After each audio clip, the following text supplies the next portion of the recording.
Почитуван министер, почитуван председавач на комисијата, почитувани пратеници. Иако беше кратко обраќањето, меѓутоа беше многу суштествено. Проблемот е реален и е во моментот. Значи, лозарите бараат решење во моментот. Одлагањето на проблемот за една година не нуди решенија за проблемот. Тоа што ние го предлагаме во заклучоците е готово сите активности кои се предвидени со предлог заклучоците да завршат до крајот на годината.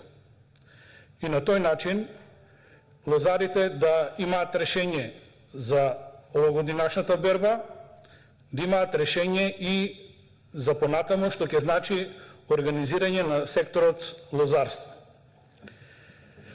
Тоа што ние предлагаме во предлог заклучоците, и ако беа прочитани од страна на председавачот господин Лјупчо, меѓутоа чисто е во интерес на јавноста, ние нудиме нов закон, бараме заеднички да изработиме, вие да бидете носители, не ние само да ви дадеме добронамерни сугестии. Бараме навременна исплата на овогодинашниот род, со оглед на тешката финансиска криза која ги погодува и лозарите. Значи, бараме и исплатата на средствата и мерките кои се предложени да бидат во насока на тоа да ги помогнеме лозарите во услови на криза, едноставно да ги добијат своите пари. И едноставно тоа што го зборевме цело време во однос на стручниот дел, да јасно Министерство, Факултетот за земјоделство и Институтот за земјоделие да излезат со јасна методологија во која цената на грозгето ќе се одредува според шеќерноста, според малиганите, како што е и досега, меѓутоа и да утврдиме минимална цена која ќе соодействува со производните трошоци кои ги прават лозарите за производство на 1 килограм грозги. Плюс 20% за тоа да биде развојна компонента. Сосема е во ред што расчистивте дилемата дека тие 4 денара, меѓутоа ве држиме за збор да не испадне после не сме се разбрале. Значи 4 денара од мерката ковид одат директно на сметка на лозарите и тоа е добро. Постоеше мала дилема дали тие средства се за винариите. Молам?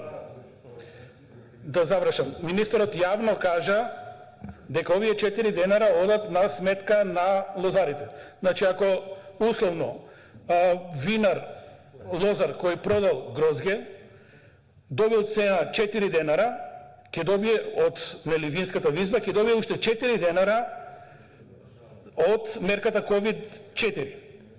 И плюс тие 4 денара субвенции, значи ова би било условно 12 денара, да кажеме, за неквалитетното грозге.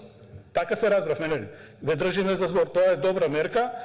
Ние предлагаме, сега ваше е да изоценете дали ќе го поддржите тоа или не, за квалитетното грозге. Тука ќе ни се јави сега една дискрепанца. Неквалитетното ќе биде повеќе платено од квалитетното, затоа што мерката COVID ќе ја дигне цената на неквалитетното грозге. Кај квалитетното грозге предлагаме од 48.000 да идеме на 96.000. Единствено тука имаме, како да кажам, финансиски импликација во тоа што вие го предлагате и ние што го предлагаме. За да и тие бидат на некој начин, како да кажам, обештетени, односно да се снајдат во овие тешки кризни времиња. Ако тоа го прифатите, готово и да немаме проблеми.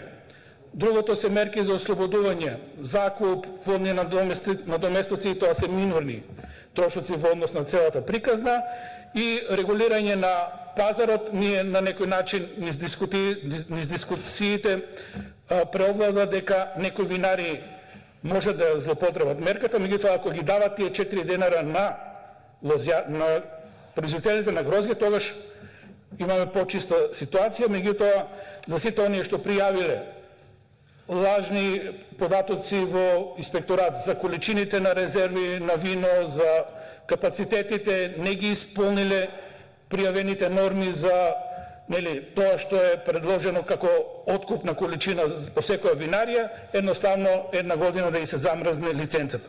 Да сумирам.